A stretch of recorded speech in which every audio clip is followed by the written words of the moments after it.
berpotensi tingkatkan prestasi, lahirkan profil. Assalamualaikum Pak. Mohon maaf Pak, mengganggu waktunya sebentar.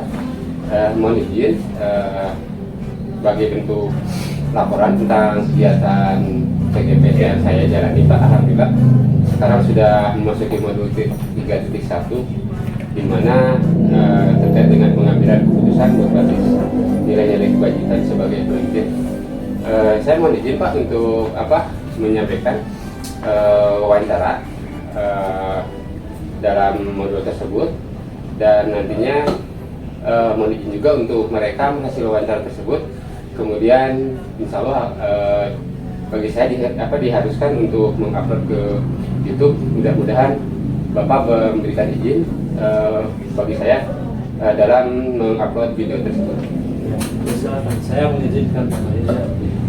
Saya siap terus mendukung Bapak dalam mengikuti program tahun berikutnya. Mudah-mudahan lulus tepat pada waktu. Amin, terima kasih Pak. Untuk itu Pak, di sini ada kurang lebih sekitar 8 pertanyaan terkait wawancara ini. Bisa dimulai Pak?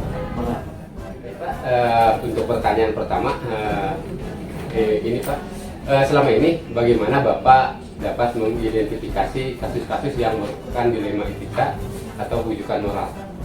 Untuk kasus dilema etika, karena itu dua hal yang benar lawan yang benar, maka kita jangan terlalu cepat untuk memutuskan tanpa menilai permasalahan tersebut dan mempertimbangkan unsur-unsur pendukung tentang fakta, tentang pendapat dari teman, tentang kasus sejenis. Berbeda dengan kasus rujukan moral. Kalau rujukan moral lebih mudah karena itu kita memutuskan suatu permasalahan berdasarkan benar dan salah menurut aturan, menurut regulasi yang ada. Pertanyaan selanjutnya, selama ini bagaimana Bapak menjalankan pengambilan keputusan di sekolah Bapak, terutama untuk kasus-kasus di mana ada dua kepentingan yang sama benar atau sama-sama mengandung nilai kebajikan? Untuk memutuskan hal tersebut, saya meminta pendapat teman-teman, kemudian mempelajari fakta-fakta yang ada, kemudian mempertimbangkan juga peraturan, dan kita juga harus mempertimbangkan hasil akhir dari keputusan yang akan dibuat, dampak, resiko, tindak lanjut dari keputusan diambil. Kemudian kita juga mempertimbangkan peraturan yang berlaku, norma yang berlaku. Meskipun nanti keputusan itu tidak mesti berdasarkan peraturan, tapi peraturan-peraturan yang berkaitan dengan masalah tersebut harus kita pertimbangkan. Kemudian mempertimbangkan rasa peduli dan keadilan. Dan kadang-kadang dalam situasi tertentu kita juga harus mendengar kata hati kita dalam memutuskan masalah tersebut. Terima kasih Pak atas jawabannya. Pertanyaan ketiga, langkah-langkah atau prosedur seperti apa yang biasa Bapak lakukan selama ini? Langkah-langkah yang saya ambil selama ini dimulai dari untuk mengambil keputusan itu, yaitu kita melihat manfaat, untung rugi dan dampak dari apa yang akan kita putuskan. Itu dengan cara mengidentifikasi dan menyaring masalah yang ada, apakah berhubungan dengan batas, lingkungan sosial atau lainnya. Kemudian kita juga mendata siapa saja pihak-pihak yang terlibat dalam permasalahan tersebut. Kemudian juga siapa saja pihak-pihak yang bisa diminta pendapat dalam pemecahan masalah tersebut. Kemudian berikutnya tentu saja kita harus mengumpulkan fakta-fakta yang relevan, pendapat teman atau studi kasus dari masalah yang sama, pengalaman kejadian di sekolah sebagai bahan pertimbangan. Berikutnya saya melakukan pengujian benar salah dengan cara misalnya bertanya pada beberapa teman bagaimana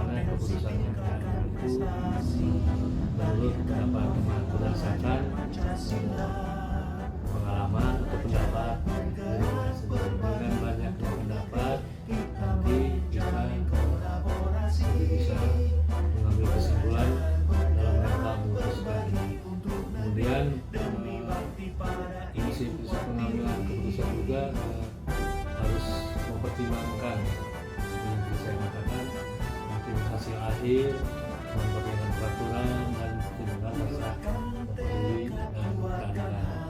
Kemudian setelah itu baru saya mencoba membuat keputusan.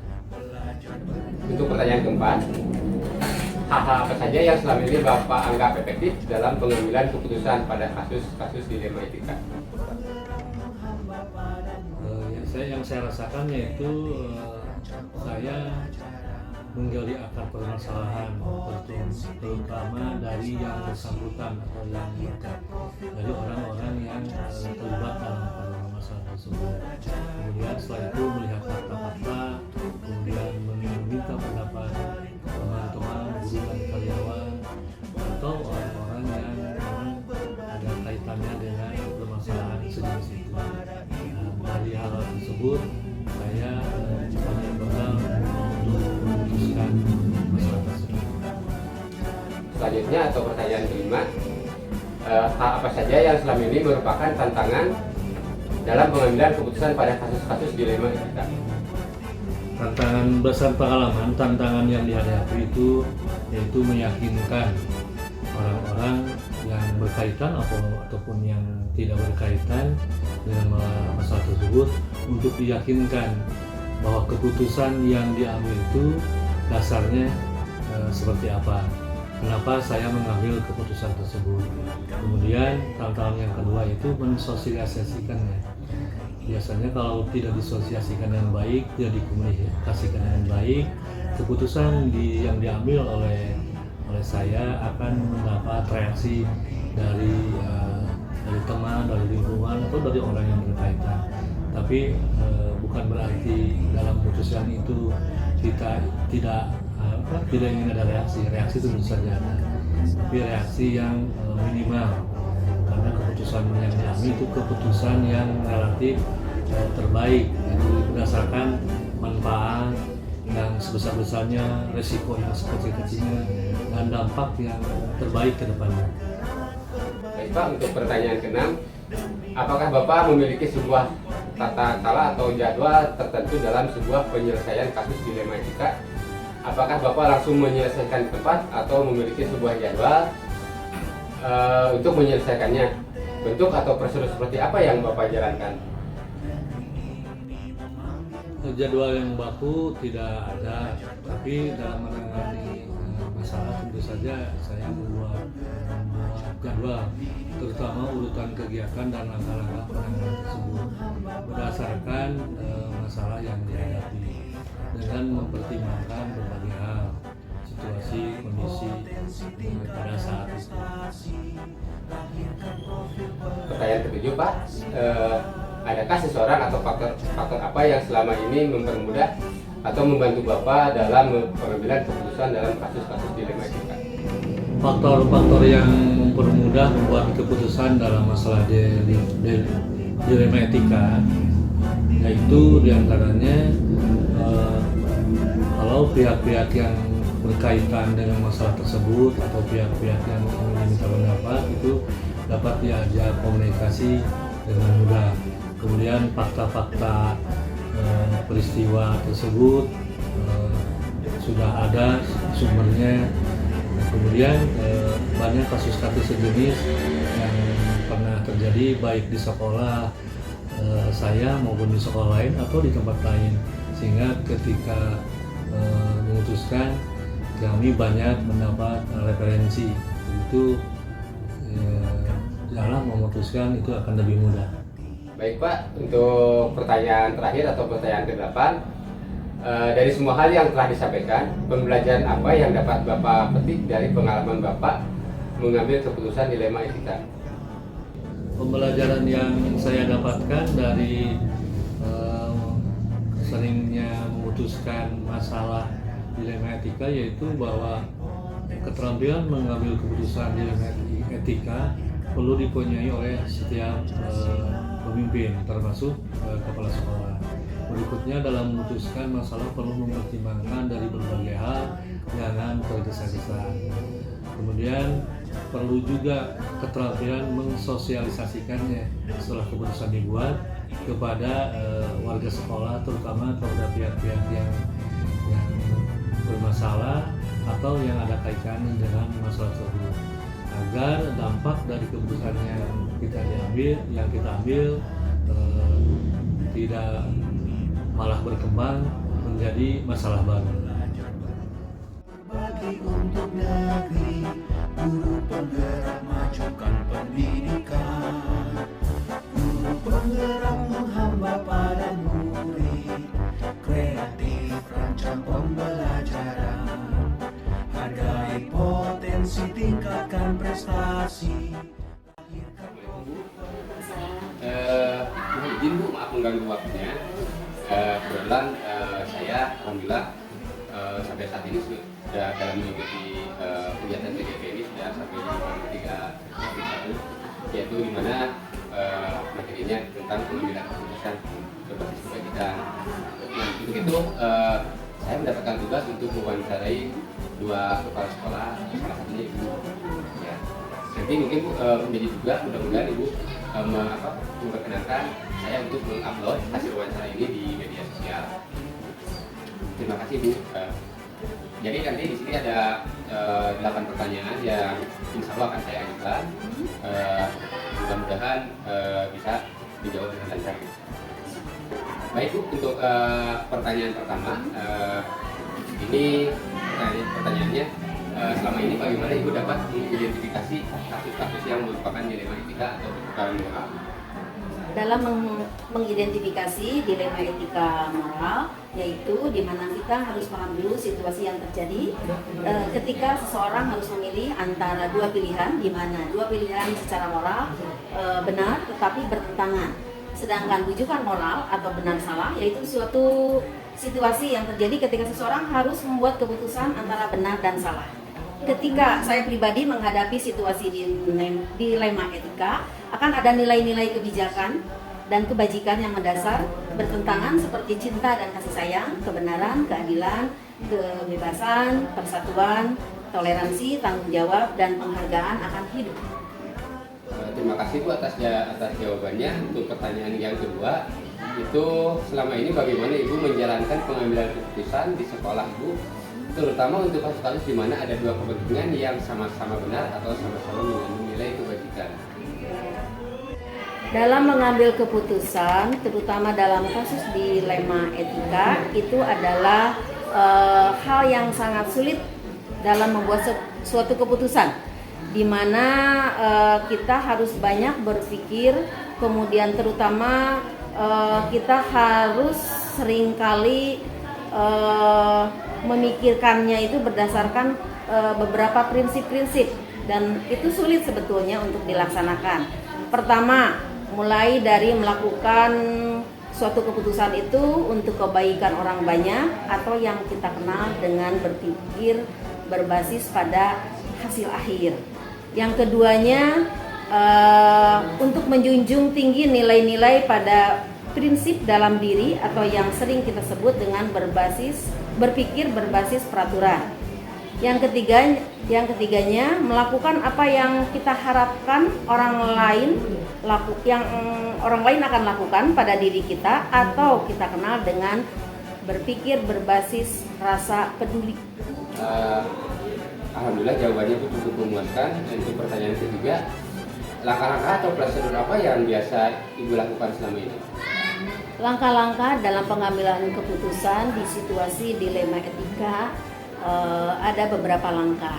Yang pertama, mengenali bahwa ada nilai-nilai yang saling bertentangan dalam situasi dilema etika ini, di mana dalam menentukan nilai-nilai itu perlu kita sangat berhati-hati karena kadang ada aspek moral yang harus kita hilangkan dalam suatu keputusan. Kedua, menentukan siapa yang terlibat dalam situasi ini. Hal ini penting dilakukan karena dalam mengambil sebuah keputusan harus tahu siapa yang terlibat dalam kasus tersebut. Ketiga, mengumpulkan fakta-fakta yang relevan dengan situasi saat itu, di mana pengambilan keputusan yang baik membutuhkan data yang lengkap dan detail, seperti misalnya apa yang terjadi di awal situasi tersebut, bagaimana hal itu bisa terkuak, dan apa yang akhirnya yang terjadi, siapa saja dan apa saja dari kasus tersebut, kapan mereka mengatakannya. Data-data tersebut sangat penting untuk diketahui ya, karena dilema etika tidak menyangkut hal-hal yang bersifat teori, namun ada faktor-faktor pendorong dan penarik yang nyata, di mana data yang mendetail akan menggambarkan alasan seseorang melakukan sesuatu dan kepribadian seseorang akan tercermin dalam situasi tersebut. 4. Pengujian benar atau salah. Pengujian benar atau salah itu bisa dilakukan melalui 1. Uji legal, 2. Uji regulasi atau standar profesional, 3. Uji intuisi, 4. Uji halaman depan, kelima uji panutan atau idola. Langkah yang kelima, melakukan prinsip resolusi. Dari 3 prinsip penyelesaian dilema, mana yang akan kita pakai itu disesuaikan dengan kasusnya. Mulai berpikir berbasis hasil akhir, berpikir berbasis peraturan, berpikir berbasis rasa peduli. Keenamnya, langkah keenam yaitu pengujian paradigma benar lawan benar. Apa yang terpenting dalam mengidentifikasi paradigma ini bukan hanya mengelompokkan permasalahan, namun membawa penajaman pada fokus kenyataan bahwa situasi ini betul-betul mempertentangkan antara dua nilai-nilai inti kebijakan yang sama-sama penting. Langkah ketujuh adalah investigasi opsi trilema, yaitu mencari opsi yang ada di antara dua opsi. Apakah ada cara untuk mengkompromi dalam situasi ini? Terkadang muncul sebuah penyelesaian yang kreatif dan tidak terpikir sebelumnya. Tiba-tiba saja muncul di tengah-tengah kebingungan kita ketika menyelesaikan suatu masalah. Kedelapan, yaitu langkah membuat keputusan. Akhirnya kita dapat sampai pada titik di mana kita harus membuat keputusan yang membutuhkan keberanian secara moral untuk melakukannya, dan hal ini tentu adalah hal yang sangat berat. Langkah yang kesembilan adalah melihat kembali keputusan dan merefleksikannya. Ketika suatu keputusan sudah diambil, maka kita mencoba untuk melihat kembali proses pengambilan keputusan tersebut dan mengambil pelajaran dari proses tersebut untuk dijadikan acuan bagi kasus-kasus selanjutnya. Untuk pertanyaan keempat, hal-hal apa saja yang selama ini Bu anggap efektif dalam pengambilan keputusan pada kasus dilema etika? Saya sebagai pemimpin pembelajar dalam suatu satuan pendidikan, dalam pengambilan keputusan kasus dilema etika,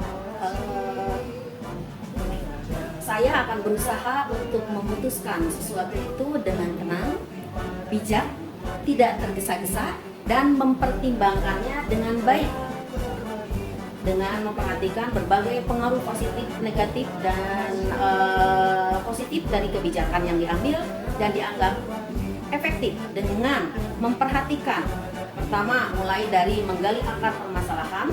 Kedua, kita harus melihat fakta-fakta yang ada sebagai data. Kemudian ketiganya, meminta pendapat dari rekan guru ataupun karyawan di lingkungan sekolah kita sebagai bahan masukan. Untuk pertanyaan yang kelima, Bu, hal-hal apa saja yang selama ini merupakan tantangan dalam pengambilan keputusan pada kasus-kasus dilema etika? Tantangan yang saya hadapi dalam pengambilan keputusan pada kasus-kasus dilema etika yaitu di sini tentu yang paling utama adalah tidak dapatnya memuaskan pihak-pihak yang terkait dalam kasus dilema etika tersebut. Baik Bu, ternyata jawaban-jawaban Ibu cukup bagus, alhamdulillah. Untuk pertanyaan yang keenam, apakah Ibu memiliki sebuah tata cara atau jadwal tertentu dalam sebuah penyelesaian kasus dilema etika? Apakah Ibu langsung menyelesaikan cepat atau memiliki sebuah jadwal untuk menyelesaikannya? Bentuk atau prosedur seperti apa yang Ibu jalankan? Dalam menyelesaikan suatu kasus dilema etika itu yang sudah saya laksanakan itu tidak ada jadwal yang khusus ataupun baku, karena suatu kasus itu bisa diselesaikan dalam situasi dan kondisi tertentu. Jadi tidak ada jadwal secara khusus. Untuk pertanyaan ketujuh, adakah seorang atau faktor-faktor apa yang selama ini mempermudah atau membantu Ibu dalam pengambilan keputusan dalam kasus-kasus dilema etika? Faktor-faktor yang mempermudah ataupun membantu saya dalam pengambilan sebuah keputusan, jika pihak-pihak yang berkaitan dalam kasus dilema etika ini adalah di mana mereka ini mudah untuk diajak berdialog atau curhat pendapat, sehingga itu akan mempermudah kita untuk mengambil suatu keputusan. Baik Bu, untuk pertanyaan terakhir atau ke-8, dari semua hal yang telah disampaikan, pembelajaran apa yang dapat Ibu petik dari pengalaman Ibu mengambil keputusan dilema etika? Pengalaman yang saya bisa ambil dari pembelajaran menyelesaikan kasus-kasus dilema etika itu, saya sebagai pemimpin, pertama saya dituntut memiliki keterampilan dalam mengambil suatu keputusan dilema etika. Yang kedua, saya sebagai pemimpin akan lebih memahami tahapan-tahapan dalam pengambilan keputusan, yaitu mulai dari mempertimbangkan aspek paradigma, prinsip berpikir, dasar pengambilan keputusan, dan keterampilan dalam menentukan keputusan. Dan yang terakhirnya adalah keterampilan bagaimana saya harus mampu mensosialisasikan keputusan yang sudah saya ambil tersebut. Tingkatkan prestasi, lahirkan profil pelajar Pancasila. Belajar, bergerak, berbagi untuk negeri kita.